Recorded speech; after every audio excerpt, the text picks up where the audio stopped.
بسم الله الرحمن الرحيم إن الحمد لله نحمده ونستعينه ونستغفره ونعوذ بالله من شرور أنفسنا ومن سيئات أعمالنا من يهده الله فلا مضل له ومن يضلل فلا هادي له وأشهد أن لا إله إلا الله وحده لا شريك له وأشهد أن محمدا عبده ورسوله يا أيها الذين آمنوا اتقوا الله حق تقاته ولا تموتن إلا وأنتم مسلمون يا أيها الناس اتقوا ربكم الذي خلقكم من نفس واحدة وخلق منها زوجها وبث منهما رجالا كثيرا ونساء واتقوا الله الذي تساءلون به والأرحام إن الله كان عليكم رقيبا يا أيها الذين آمنوا اتقوا الله وقولوا قولا سديدا يصلح لكم أعمالكم ويغفر لكم ذنوبكم ومن يطع الله ورسوله فقد فاز فوزا عظيما أما بعد فإن خير الحديث كتاب الله وخير الهدي هدي محمد صلى الله عليه وسلم وشر الأمور محدثاتها وكل محدثة بدعة وكل بدعة ضلالة وكل ضلالة في النار فقد قال الله تبارك وتعالى في القرآن المجيد أعوذ بالله من الشيطان الرجيم بسم الله الرحمن الرحيم قل سيروا في الأرض ثم انظروا كيف كان عاقبة المكذبين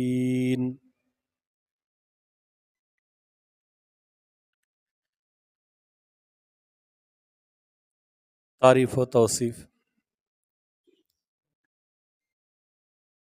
بزرگی بڑائی کبریائی اللہ تعالی ہی کے لیے ہے جس نے ہمیں پیدا کیا اور پیدا کر کے یوں ہی نہیں چھوڑا بلکہ انسانیت کی رشد و ہدایت کی خاطر انبیاء اور رسل علیہم الصلاۃ والسلام کو مبعوث فرمایا۔ تمام نبیوں پر اور خصوصاً جناب محمد رسول اللہ صلی اللہ علیہ وسلم پر درود و سلام ہو۔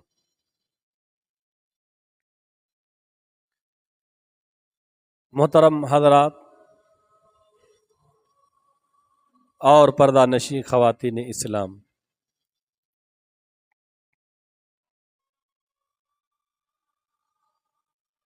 جائز انداز میں سیر و تفریح کرنے، شرعی حدود میں رہتے ہوئے دل بہلانے میں کوئی مضائقہ نہیں، کوئی حرج نہیں۔ سیر و تفریح کا مطلب ہے نفس کو سرور پہنچانا، اس کی کثافت دور کرنا، اس کی نشاط کی تجدید کرنا اور اس کی اکتاہٹ اور تنگ دلی دور کرنا۔ لیکن اگر اس سے فائدہ اٹھاتے ہوئے اسے ایسے کاموں میں صرف کیا جائے جو ایمان کمزور کر دیں، عقیدہ متزلزل کر دیں، حیا مجروح کر دیں اور بے حیائی کا شکار بنا دیں، تو پھر یہ ہرگز جائز نہیں۔ دین اسلام سفر کرنے پر کوئی قدغن نہیں لگاتا، بلکہ شرعی اغراض و مقاصد کے لیے کبھی سفر کرنا نہایت ضروری ہوتا ہے۔ امام ثعلبی رحمہ اللہ فرماتے ہیں کہ سیر و سیاحت کی ایک فضیلت یہ بھی ہے کہ اس میں انسان مسافر شہروں، علاقوں، وادیوں، جنگلوں، صحراؤں میں سفر کرتا ہے اور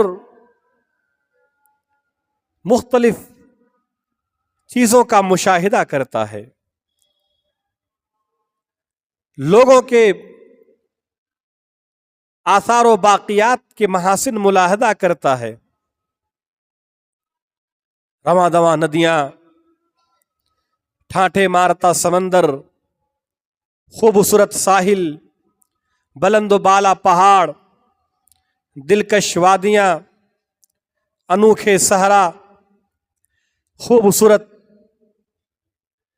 اور دل کو لبھانے والی مختلف جنگلیں، ان سب کو دیکھ کر انسان اللہ تبارک و تعالیٰ کی قدرت کے متعلق اپنے علم میں اضافہ کرتا ہے، اور اللہ تبارک و تعالیٰ کی اس نعمت پر وہ اللہ تبارک و تعالیٰ کا شکر ادا کرتا ہے۔ میرے بھائیوں، سیاحت کی حقیقت کیا ہے؟ سیر و سیاحت کی حقیقت یہ ہے کہ یہ جو لفظ ہے یہ دلکش عبارت ہے۔ سلف صالحین رحمہم اللہ زمین کے مشرق و مغرب میں جہاد فی سبیل اللہ اپنے اقوال و افعال، اخلاق و کردار اور حسن سلوک کے ذریعے دعوت دین پھیلانے میں زمین میں گھومتے رہتے۔ آپ اللہ کے نبی صلی اللہ علیہ وسلم کی پوری زندگی کا مطالعہ کیجئے، حدر سے زیادہ آپ کو سفر کا واقعہ ملے گا۔ آپ صحابہ اکرام رضوان اللہ علیہ مجمعین کے کتنے دلچسپ واقعہ آپ کو سفر کے حوالے سے ملیں گے۔ سفر کرنا، سیر و سیاحت کرنا، زمین میں گھومنا پھرنا، یہ کوئی عیب کی بات نہیں ہے۔ ہاں، سفر اور سیر و سیاحت اس وقت بالکل ناجائز ہو جاتا ہے جب ایک مسلمان جن کا دعویٰ ہے کہ ہم مسلمان ہیں اور وہ مغربی ثقافت، مغربی تہذیب اور کافر و مشرک و یہود و نصارہ کے نقش قدم پر چلنے والا ہو۔ میرے بھائیو، ہم مسلمان ہیں اور ہمارے لیے یہ بڑی فخر کی بات ہے۔ آپ کہیں بھی جاؤ، فخر سے کہو ہم مسلمان ہیں۔ فخر کی بات یہ نہیں ہے کہ آپ لاکھوں اور کروڑوں کا کماتے ہیں۔ فخر کی بات یہ بھی نہیں ہے کہ آپ مہنگی کاروں اور ٹو ویلر فور ویلر میں گھومتے ہیں۔ فخر کی بات یہ بھی نہیں ہے کہ آپ اعلیٰ اور عہدے اور منصب پر فائز ہیں، بڑے بڑے لوگوں تک آپ کا رسوخ اور رسائی ہے۔ فخر کی بات یہ بھی نہیں ہے کہ آپ اونچے محلوں اور خوبصورت بنگلوں میں رہتے ہیں۔ فخر کی بات یہ ہے کہ ہمیں اللہ تبارک و تعالیٰ نے اسلام جیسی دولت سے نوازا ہے اور ہم مسلمان ہیں۔